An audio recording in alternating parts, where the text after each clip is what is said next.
میرے بھائیوں، پہلی بات یہ سمجھ لیں کہ دین الاسلام ایک مکمل ضابطۂ حیات ہے۔ ضابطۂ حیات کہتے ہیں وے آف لائف کو، کہ اسلام ایک مکمل زندگی گزارنے کا طریقہ ہے۔ مسلمان اسلام کے اندر شامل ہو کر صرف اپنی عبادتوں تک وہ مسلمان نہیں رہتا۔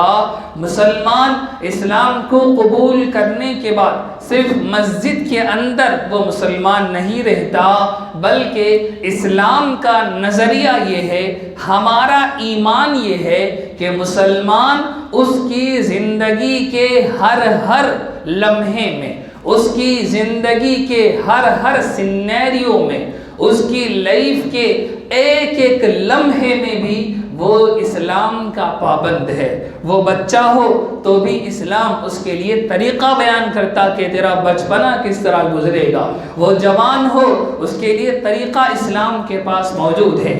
وہ کمانے والا ہو، ادھیڑ عمر کا ہو، اسلام اس کے لیے بھی طریقہ رکھا ہوا ہے۔ وہ بوڑھا ہو جائے، اسلام کے پاس اس کا بھی طریقہ ہے۔ وہ مر جائے، اسلام کے پاس اس کا بھی طریقہ ہے۔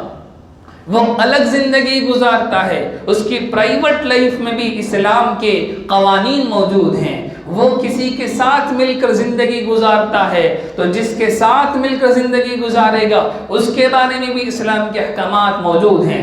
بیوی کے ساتھ ملتا ہے تو بیوی کے تعلق سے حقوق موجود ہیں۔ بچوں کے ساتھ رہتا ہے، بچوں کے تعلق سے حقوق موجود ہیں۔ والدین کے ساتھ رہتا ہے، والدین کے سنگت اس کا معاملہ کیسا ہونا چاہیے، اسلام اس کے بارے میں بھی کلیئرلی اپنے قوانین رکھتا ہے۔ وہ بیوپار کرتا ہے، وہ تنہا ہے، وہ مارکیٹ میں ہے، وہ پھرنے گھومنے کے لیے، تفریح کرنے کے لیے، انٹرٹینمنٹ کے لیے نکلا ہے، اسلام کے پاس اس کے بارے میں بھی قوانین موجود ہیں۔ کہنے کا مطلب یہ ہے کہ دوسرے مذہبوں کی طرح اسلام صرف عبادت گاہ کے اندر ختم نہیں ہوتا۔ اسلام زندگی کے ہر ایک لمحے میں، اسلام زندگی کے ہر ایک واقعہ میں مسلمان کے سنگت کھڑا ہوا ہوتا ہے۔ یہ کانسیپٹ آپ اچھی طرح ذہن میں رکھ لیں کہ ہماری زندگی کے عموماً 3 پہلو ہوتے ہیں۔ ایک ہے پولیٹیکل لائف، اور ایک ہے سوشل لائف، اور ایک ہے اکنامکل لائف۔ ہماری زندگی کے یہ 3 دائرے ہیں۔ ہماری زندگی انہی 3 دائروں میں گھومتی ہے، پولیٹکس میں، سوشل میں اور اکنامک میں۔ ہم کس طرح کمائیں گے، بیوپار کس طرح کریں گے، تجارت کس طرح کریں گے، لین دین کس طرح کریں گے، قرض کس طرح سے لیں گے دیں گے، کرائے پر گھر یا دکان اٹھانا ہے تو کس طرح اٹھائیں گے، کوئی چیز بیچنی ہو تو کیسے بیچیں گے، کوئی چیز خریدنی ہو تو کیسے خریدیں گے۔ یہ ہماری اکنامکل لائف ہے۔ سوشل لائف یہ ہے کہ میں اپنے گھر میں کیسے رہوں گا، اپنے دوستوں کے ساتھ کیسے رہوں گا، اپنے بیوی بچوں کے ساتھ کیسے رہوں گا، اپنے چھوٹوں کے ساتھ کیسا رہوں گا، اپنے بڑوں کے ساتھ کیسا رہوں گا۔ یہ ہماری سوشل لائف ہے۔ پولیٹیکل لائف یہ کیسے حکومت چلائی جائے گی، مسلمانوں کے لیے آئیڈیل طریقہ پولیٹکس کا کیا ہے، یہ پولیٹیکل لائف ہے۔ یہ تینوں میں اسلام اپنے سٹینڈرڈ پر 100% اترتا ہے۔ یعنی اسلام کی تعلیمات میں پولیٹکس کے حوالے بھی مکمل طریقہ موجود ہے۔ اسلام کے نظام میں سوشل لائف کے بارے میں بھی مکمل 100% طریقہ موجود ہے۔ اسلام کے اندر انسان کی، پرسن کی اکنامکل لائف کے بارے میں بھی پورا طریقہ کار موجود ہے۔ اس کو دل و جان سے ماننا کہ اسلام ہمیں ان تینوں پیراڈائمز میں، اسلام ہمیں ان تینوں دائروں میں مکمل رہنمائی کرتا ہے، یہ ایک مسلمان کا سب سے بڑا فریضہ ہے۔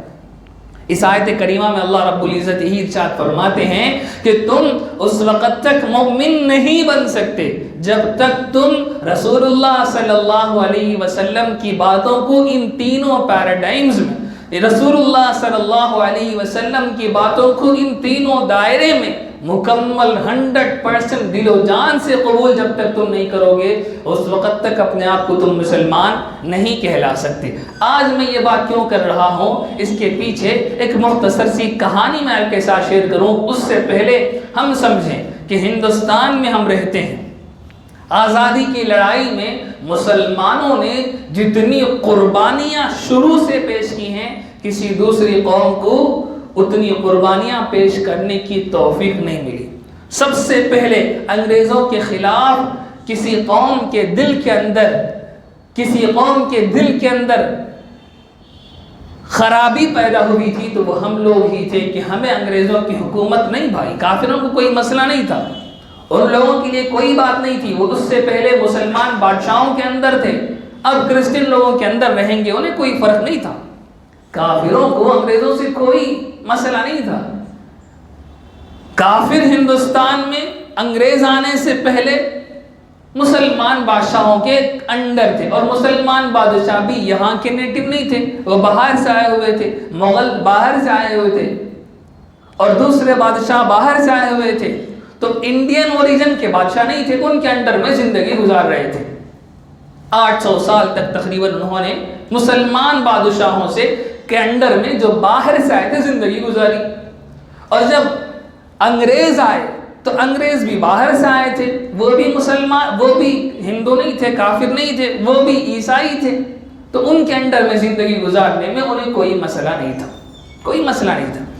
مسئلہ تھا مسلمانوں کا، کیونکہ مسلمان جب تک حکومت میں تھے، جب تک اتھارٹی ان کے پاس تھی، اس وقت تک ان کے پاس حکومت تھی، سلطنت تھی، شان تھی، شوکت تھی، اسلام کسی نہ کسی حد تک نافذ ہو کر چل رہا تھا، کوئی مسئلہ نہیں تھا۔ لیکن جب انگریز یہاں آئے تو اسلام جو بلند تھا اس کو نیچا ہونا پڑا۔ مسلمان جن کے پاس اتھارٹی تھی، جو اسلام کے احکام کو نافذ کر سکتے تھے، امپلیمنٹ کر سکتے تھے، وہ اتھارٹی ان کے پاس سے چلی گئی، تو اس لیے مسلمانوں کو سب سے پہلے ایشو ہوا کہ حکومت اگر انگریزوں کی ہو تو ہم اس کے انڈر نہیں رہ سکتے۔ لیکن اور اسی لیے آپ ہسٹری اٹھا کر دیکھیں تو انگریزوں کے خلاف سب سے پہلے لڑنے والے، سب سے پہلے دعوت دینے والے وہ مسلمان ہی ہیں۔ شاہ عبدالعزیز محدث دہلوی رحمۃ اللہ علیہ نے سب سے پہلے انگریزوں کے خلاف فتویٰ جاری کیا تھا کہ اب ہمارا یہ ہندوستان وہ دار الحرب ہو چکا ہے، دار الاسلام نہیں رہا، دار الحرب ہو چکا ہے، دار الحرب میں ہر ایک کو ان انگریزوں کے خلاف جہاد کرنا ضروری ہے۔ یہ فتویٰ شاہ عبدالعزیز رحمۃ اللہ علیہ نے اس وقت جاری فرمایا۔ اسی زمانے میں کلکتہ کے اندر سراج الدولہ نے انگریزوں کے خلاف لڑائی لڑی، اسی کے آس پاس میسور میں سلطان ٹیپو شہید رحمت اللہ علیہ نے انگریزوں کے خلاف علم نے بغاوت بلند کیا، اور آزادی کی لڑائی وہاں سے 1757 سے لڑائی شروع ہوئی تھی، اور پھر جا کر 1857 میں بغاوت ہوئی تھی۔ یہ ہسٹری ہم میں سے اکثروں کو نہیں معلوم، میں اس وقت ہسٹری نہیں بیان کر رہا، میں یہ بتلانے لگا ہوں کہ مسلمانوں کو سب سے پہلے ایشو ہوا کہ ہم کافروں کے اندر، ہم اس انگریز حکومت کے اندر نہیں رہ سکتے، کیونکہ ہم اپنی زندگی کے، اپنے اسلام کے ان تینوں پیراڈائمز پر 100% عمل نہیں کر سکتے۔ انگریزوں کی حکومت کے اندر ہم اپنے سوشل لائف کے اندر اسلام کو امپلیمنٹ نہیں کر سکتے، ہم پولیٹیکل لائف کے اندر اسلام کو امپلیمنٹ نہیں کر سکتے، ہم اکنامیکل لائف کے اندر اسلام کو امپلیمنٹ نہیں کر سکتے۔ اس لیے ہمارے بزرگوں کو مسئلہ ہوا تھا انگریزوں کے خلاف کہ یہ لوگ اگر حکومت میں آئیں گے تو پھر ہمارے لیے سروائیو کرنا مشکل ہو جائے گا۔ اسی لیے ہمارے بزرگوں نے اسلام کے تحفظ کے لیے، مسلمانوں کے تحفظ کے لیے جہاد کا آغاز کیا، جنگ آزادی کا آغاز کیا، لیکن اللہ کی مرضی کہ انہیں اس میں کامیابی نہیں ملی۔ بعد میں جو اسٹریٹجی میکرز بڑے بڑے مسلمان تھے، بڑے بڑے ذہین و فتین قسم کے علماء تھے، انہوں نے غور کیا کہ صرف مسلمان انگریزوں کے خلاف لڑ نہیں سکتے، اس لیے دوسری قوموں کو بھی اپنے ساتھ جوڑنا ہوگا، پھر جا کر دوسری قوموں کو، یہاں کے لوکل ہندوؤں کو اور دوسری قوموں کو سنگت ملا کر جنگ آزادی کی لڑائی چھیڑی، پھر جا کر کہیں 1947 میں اس ہندوستان کو آزادی ملی۔ یہ مختصر سی تاریخ آپ اپنے ذہنوں میں رکھیں کہ یہاں جنگ آزادی کی ابتدا مسلمانوں نے کی، اور وہ اسلام کے تحفظ کے لیے کی۔ وہ مسلمانوں کے تحفظ کے لیے کی، وہ اسلام کو زندگی کے ہر پیراڈائم میں، زندگی کے ہر شعبے میں امپلیمنٹ کرنے کے لیے کی تھی۔ تو میرے بھائیوں، ہماری ہسٹری اسلام کے تحفظ کے لیے ہی ہے، ہماری پوری زندگی اسلام کو بچانے کے لیے ہی رہی ہے، ہمارے بزرگوں کی پوری محنتیں اسلام کو بچانے کے لیے، مسلمانوں کی حفاظت کے لیے ہی رہی ہے۔ اور اسی ہسٹری کو آگے چلا کر جب لڑائی میں مسلمان کامیاب نہیں ہوئے تو غیروں کو سنگت ملا کر لڑائی حاصل کی، تو اب حکومت تو مسلمان نہیں بنا سکتے، تو لا محالہ حکومت بنانی ہوگی، تو یہی ایک حل تھا کہ سیکولر حکومت بنائی جائے، سیکولر حکومت بنائی جائے۔ سیکولر حکومت میں کیا ہوا؟ سیکولر حکومت میں بھی یہ ہوا کہ حکومت ایسی بنائی جائے گی جس کے اندر کسی بھی مذہب کی مداخلت نہیں ہوگی۔ مسلمانوں نے جنگ آزادی جو چھیڑی تھی وہ اسلام کے تحفظ کے لیے چھیڑی، لیکن وہ کامیاب نہیں ہو سکی، اللہ کی مرضی تھی کہ وہ کامیاب نہ ہو، تو غیروں کو سنگت ملا کر لڑائی لڑی، اور جب غیروں کے ساتھ مل کر لڑائی میں کامیابی مل گئی تو اب مسلمان تو اپنی حکومت نہیں بنا سکتے، تو لا محالہ حکومت بنائی سیکولر۔ سیکولر حکومت نے سب سے پہلے کرمنل کوڈ کو اپنے ہاتھ میں لے لیا کہ کرمنل کوڈ اب کسی بھی قانون کے، کسی بھی مذہب کے مطابق نہیں ہوگا، یعنی یہاں جو بھی کرائم کرے گا اس کو کسی بھی ریلیجین کے اگینسٹ استعمال، ریلیجین کے مطابق استعمال نہیں کیا جائے گا، یعنی اگر کوئی چوری کرتا ہے تو اسلام کے حکم کے حساب سے اس کا ہاتھ نہیں کاٹا جائے گا، یا کوئی زنا کرتا ہے تو دوسرے مذہبوں کے اندر جو حکم ہے اس کو امپلیمنٹ نہیں کیا جائے گا، بلکہ سیکولر بنیادوں پر یہاں کرمنل کوڈ لایا جائے گا۔ چنانچہ مسلمانوں کے پاس بھی چونکہ اتھارٹی نہیں تھی اور کرمنل کوڈ کو امپلیمنٹ کرنے کے لیے اتھارٹی چاہیے، اس لیے مسلمان خاموش ہو گئے کہ چلو کرمنل کوڈ نہ ہو کوئی مسئلہ نہیں، اللہ ہم سے نہیں پوچھیں گے کیونکہ ہمارے پاس اب اتھارٹی نہیں ہے، اب اتھارٹی نہیں ہے۔ یعنی مجرموں کو سزا دینا یہ امیر المؤمنین کر سکتا ہے، اور ہندوستان میں انگریزوں کے خلاف لڑائی لڑ کر جو حکومت بنی وہ سیکولر حکومت ہے، اس لیے یہاں امیر المؤمنین نہیں ہے۔ امیر المؤمنین نہیں ہے تو اسلام کا جو کرمنل کوڈ ہے، اسلام کا جو کرمنل لا ہے اس کو امپلیمنٹ نہیں کیا جا سکتا، اس لیے ہمارے علماء اس کو چھوڑ دیے کہ اب اللہ ہم سے نہیں پوچھیں گے کہ تو نے گناہوں کی سزا مجرموں کو اسلام کے مطابق کیوں سزا نہیں دی۔ لیکن جو سول کوڈ ہے، جو سول لا ہے، اس کے بارے میں ہمارے علماء شروع سے ہوشیار رہے کہ سول لا کو امپلیمنٹ کرنے کے لیے کسی بھی اتھارٹی کی ضرورت نہیں ہے۔ ایک مسلمان نکاح کرنا چاہتا ہے تو کسی بھی اتھارٹی کی ضرورت نہیں ہے، مسلمان نکاح کر سکتا ہے۔ مسلمان جو مال وراثت میں چھوڑ کر مرے گا اس کو تقسیم کرنے کے لیے کسی بھی اتھارٹی کی ضرورت نہیں ہے۔ وراثت کے مسائل سول کوڈ کے اندر آتے ہیں۔ طلاق دینا، اس طلاق دینے کے لیے کسی بھی اتھارٹی کی، امیر المؤمنین کی، قاضی کی ضرورت نہیں ہے، اس لیے وہ سول کوڈ کے اندر آتا ہے۔ تو جتنے مسائل سول لا کے اندر آتے ہیں ہمارے علماء شروع سے ان مسائل کے بارے میں رتی برابر کمپرومائز کرنے کے لیے تیار نہیں ہوئے، اسی لیے ہمارے علماء نے اسی زمانے میں مسلم پرسنل لا بورڈ کو قائم کیا اور حکومت سے یہ بات منوائی کہ کرمنل کوڈ ہم چھوڑ رہے ہیں، ہم اپنا کرمنل لا کو نہیں مانگتے، ہم اپنے کرمنل کوڈ سے ہاتھ دھوتے ہیں، ہاتھ اٹھاتے ہیں، کیونکہ امیر المؤمنین نہیں ہے تو ہمارا کرمنل لا یہاں نہیں چلے گا، لیکن جو سول لا ہے، جو سول کوڈ ہے یہ ہمارا اپنا ہے، اس کے لیے کوئی اتھارٹی نہیں ہے، ہم اس میں سے ایک مسئلے پر بھی ہم کمپرومائز نہیں کریں گے۔ اسی زمانے میں بہت ساری کوششیں ہوئی، بہت ساری محنتیں ہوئی، اور وہاں سے مسلم پرسنل لا کو انہوں نے پاس کروایا اور اس کے حفاظت کے لیے ایک بورڈ تشکیل دی، اسی کو آج ہم آل انڈیا مسلم پرسنل لا بورڈ کے نام سے جانتے ہیں۔ اس کے میسیجز آپ نے دیکھے ہوں گے، اس کے بارے میں باتیں آپ نے سنی ہوں گی۔ یہ پوری بریف ہسٹری میں نے آپ کے سامنے رکھی ہے کہ اسلام کے حساب سے کرمنل کوڈ بھی ہمارا اپنا الگ ہے، سول کوڈ بھی ہمارا اپنا الگ ہے، لیکن کرمنل کوڈ کو امپلیمنٹ کرنے کے لیے اتھارٹی چاہیے، اتھارٹی ہمارے پاس نہیں ہے، اس لیے کرمنل کوڈ کو ہم مطالبہ اس کا نہیں کرتے، لیکن سول کوڈ جو اسلام کا اپنا موجود ہے اس کو نافذ کرنے کے لیے، اس کو امپلیمنٹ کرنے کے لیے کسی بھی اتھارٹی کی ضرورت نہیں ہے، کسی بھی طاقت کی ضرورت نہیں ہے۔ اس لیے ہم مسلمان آزادی کے زمانے سے، بلکہ انگریزوں کی حکومت میں بھی انہوں نے اپنا پرسنل لا اپنے پاس رکھا تھا، اس کے ایک مسئلے پر بھی آنچ آنے نہیں دی، ہر طرح کی قربانیاں اس کے لیے پیش کی۔ اور انگریزوں کو بھی یہ بات معلوم تھی، انگریزوں کو بھی خوب پتا تھا کہ حکومت ہندوستان میں کیسی کرنی چاہیے۔ انگریزوں نے 2 اسٹریٹجی اپنائی تھی اپنی حکومت کو لمبے زمانے تک چلانے کے لیے۔ ایک اسٹریٹجی انگریز نے آ کر یہاں یہ دیکھا کہ یہاں کے لوگوں کے اندر مذہب گھسا ہوا ہے، چاہے وہ ہندو ہوں چاہے وہ مسلمان ہوں، ان سب کے سرشت میں مذہب ہے۔ یہاں ایتھیسٹ موومنٹ جلدی سے کامیاب نہیں ہوگی، یہاں خدا کو انکار کرنے والے کبھی بھی بہت زیادہ نہیں ہو سکتے، کیونکہ اس زمین کے ڈی این اے کے اندر ریلیجین اور مذہب ہے۔ اس بات کو انگریز بہت اچھی طرح سمجھ گئے۔ انہوں نے آ کر یہ کیا کہ ان کے کرمنل کوڈ پر تو اپنا قبضہ کر لیا، لیکن سول کوڈ پر کبھی مداخلت نہیں کی۔ مسلمانوں کو سول لاز کے اندر انگریز کی حکومت میں بھی آزادی تھی، کوئی مسئلہ نہیں تھا۔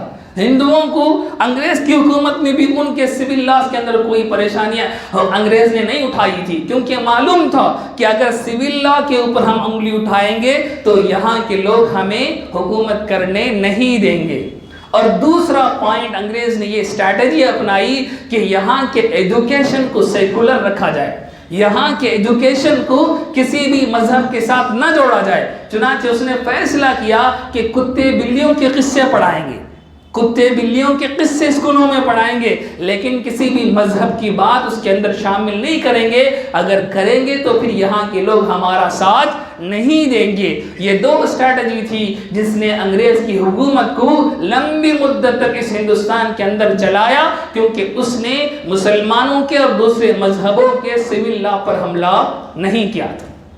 تو میرے بھائیوں، میں اسی لیے آیت کریمہ پڑھا آپ کے سامنے۔ اللہ قرآن مجید میں فرماتے ہیں کہ جب تک تم سچے دل سے رسول اللہ صلی اللہ علیہ وسلم کی ہر بات کو سر آنکھ پر نہیں رکھتے، اس وقت تک تم مسلمان کہلانے کے مستحق نہیں ہو۔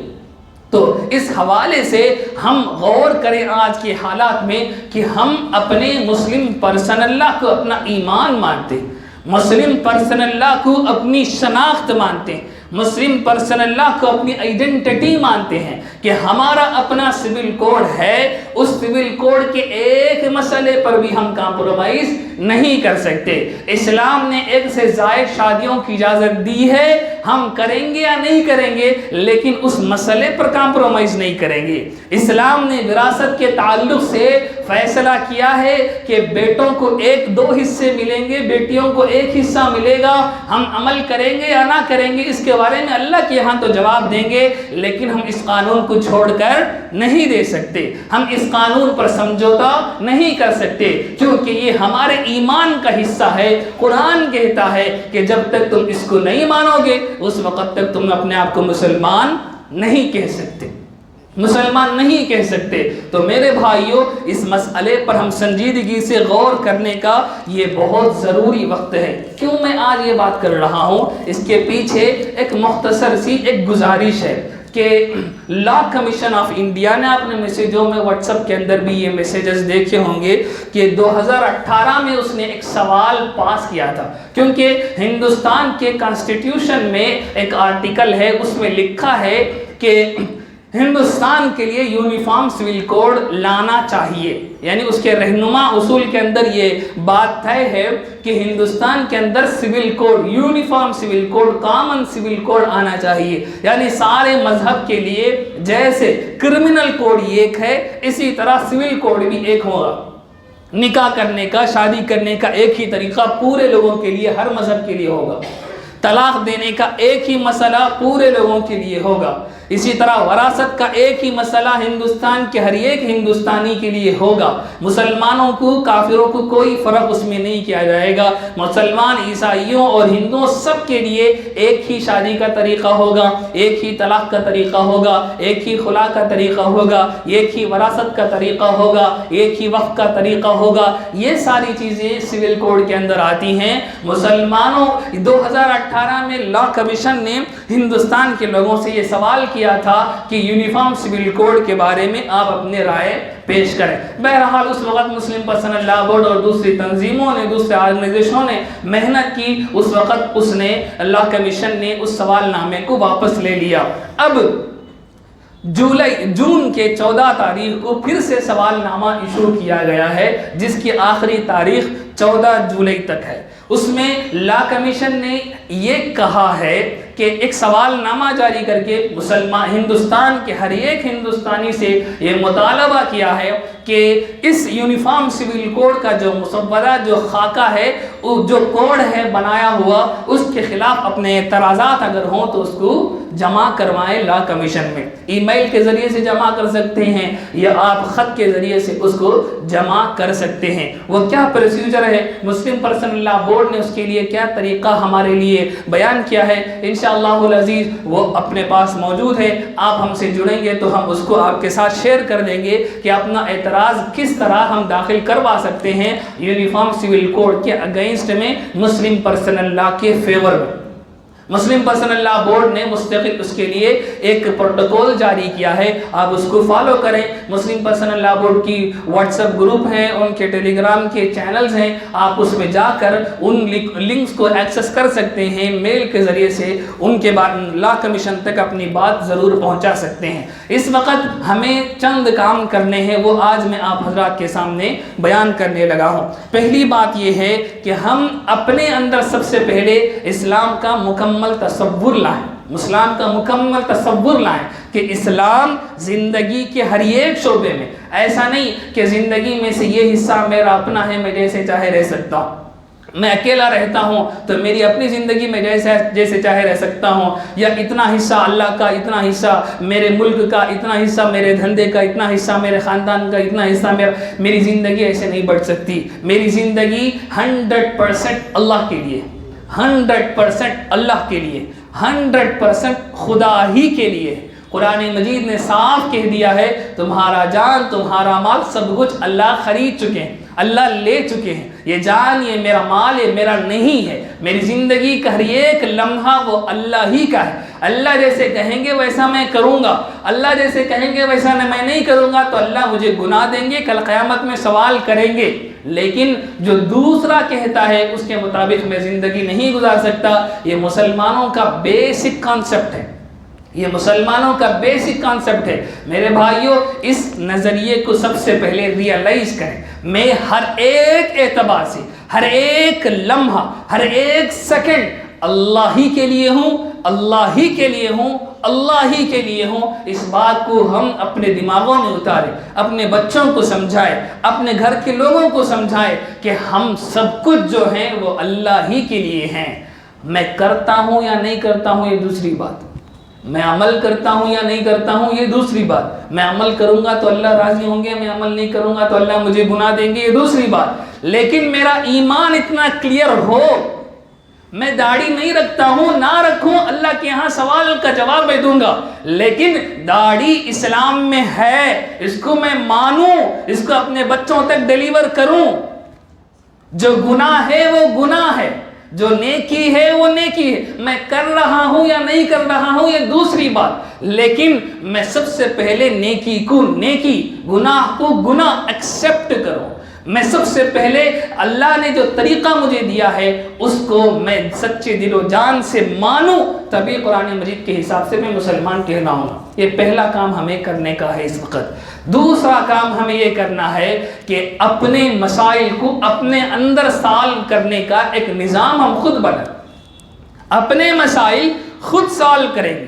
گھر کی بات گھر سے باہر نہیں جائے گی، محلے کی بات محلے سے باہر نہیں جائے گی، نہ دوسرے محلے کے مسلمانوں کے پاس جائے گی، نہ دوسرے محلے کے کافروں کے پاس جائے گی، نہ یہاں جائے گی، نہ وہاں جائے گی، نہ کہاں جائے گی۔ میری بات، میرا مسئلہ میں حل کروں گا، اسلام کو دیکھوں گا، اسلام کی بات مجھے سمجھ میں آتی ہے میں عمل کروں گا، اگر مجھے سمجھ میں نہ آئے تب بھی میں مانوں گا کہ اسلام کی بات ہے، میں کروں یا نہ کروں وہ دوسری بات ہے، میں اللہ کے پاس میں الگ الگ جواب دے لوں گا، لیکن مجھے اپنے مسائل خود حل کرنے، اپنے مسائل خود سالو کرنے ہیں۔ اس سسٹم کو ہم ریکگنائز کریں، اس سسٹم کو ہم پھیلائیں، امت تک پہنچائیں کہ گھر کے مسائل گھر میں حل ہوں، گھر کے ایشوز گھر میں حل ہوں۔ دو دوستوں کے درمیان لڑائی ہو گئی، وہ خود بیٹھ کر سالو کر لیں، اپنی بات دوسری جگہ لے کر جائیں گے تو یہ دنیا ہمیں اسلام پر باقی رہنے نہیں دے گی، یہ دنیا ہمیں اللہ کے احکام پر چلنے نہیں دے گی۔ اس لیے ہم اپنے مسائل خود حل کرنے کی کوشش کریں۔ تیسرا کام ہمیں ضروری یہ کرنا ہے کہ یہ لا، پرسنل لا کا مسئلہ صرف مسلمانوں کا نہیں ہے، ہندوؤں کا بھی مسئلہ ہے، ان کے بھی پرسنل لاز ہیں۔ ہندوؤں کے یہاں بھی کئی فرقے ہیں، کئی تقسیمیں ہیں، ان کے اپنے اپنے پرسنل لاز موجود ہیں۔ آپ ان کے لا پڑھیں گے تو حیران ہو جائیں گے کہ ساؤتھ کے ہندوؤں کے لیے الگ لا چلتی ہے اور نارتھ کے ہندوؤں کے لیے الگ لا چلتی ہے۔ ساؤتھ میں بھانجی سے شادی ہو جاتی ہے ہندوؤں کے ہاں، نارتھ میں بھانجی سے شادی نہیں ہوتی ہندوؤں کے ہاں۔ خود ایک قوم کے اندر اتنے سارے اختلافات ہیں، ان کو بھی بتائیں کہ آپ بھی اپنے پرسنل لا کے لیے آواز اٹھائیں، آپ بھی اپنے اپنے پرسنل لا کے لیے تحفظ کے لیے آواز اٹھائیں، کیونکہ یونیفارم سول کوڈ صرف مسلمانوں کے خلاف نہیں ہے بلکہ پورے ہندوستانیوں کے اندر جتنے بھی مذہب کو فالو کرنے والے ہیں ان سب کے خلاف ہے۔ تو اس مسئلے کو ہم ہنگامہ نہیں، بہت دکھاوا نہیں، بہت زور و شور نہیں، بلکہ اپنے اپنے طریقے پر آنے والے 14 تاریخ سے پہلے لا کمیشن تک اپنا اعتراض داخل کریں۔ 5 لاکھ اعتراضات لا کمیشن نے مطالبہ کیا ہے کہ 5 لاکھ اعتراضات ہمیں ملنے چاہیے، 5 لاکھ اعتراضات ہم پہنچائیں لا کمیشن تک، بلکہ اس سے زائد پہنچائیں کہ مسلمان اپنے ایمان کا تقاضا سمجھتا ہے کہ وہ اپنے مسلم پرسنل لا کو فالو کرے۔ مسلمان ایک لمحے کے لیے بھی اپنے دین سے ہاتھ دھو نہیں سکتا۔ 3 طلاق کا مسئلہ آیا، حکومت نے فیصلہ کیا، لیکن ہمارا ایمان اب بھی اسی مسئلے کے ساتھ، ہمارا ایمان اب بھی اسی مسئلے کے ساتھ ہے۔ ہم اپنے ایمان کے ساتھ سمجھوتا نہیں کر سکتے، اپنے ایمان کے ساتھ کمپرومائز نہیں کر سکتے۔ اور آخری بات، ہم دعاؤں کا اہتمام کریں، دعاؤں کا اہتمام کریں۔ اللہ ہی سب کچھ کر سکتے ہیں، اللہ ہی سے مانگیں، اللہ سے گڑ گڑائیں کہ ہم پر جو مسائل ہیں، ہم پر جو مصیبتیں ہیں، اس حوالے سے ہمارے لیے آسانیاں پیدا کرے۔ یہ 4 کام ہم ضرور کریں۔ ان 4 کاموں کو آج کی اس نشست سے ہم تہیہ کر کے وعدہ کر کے اٹھیں، اور پہلے ضروری طور پر پہلی فرصت میں لا کمیشن تک اپنا اعتراض پہنچائیں۔ اللہ رب العزت ہندوستان کے مسلمانوں کی خصوصی طور پر حفاظت فرمائے۔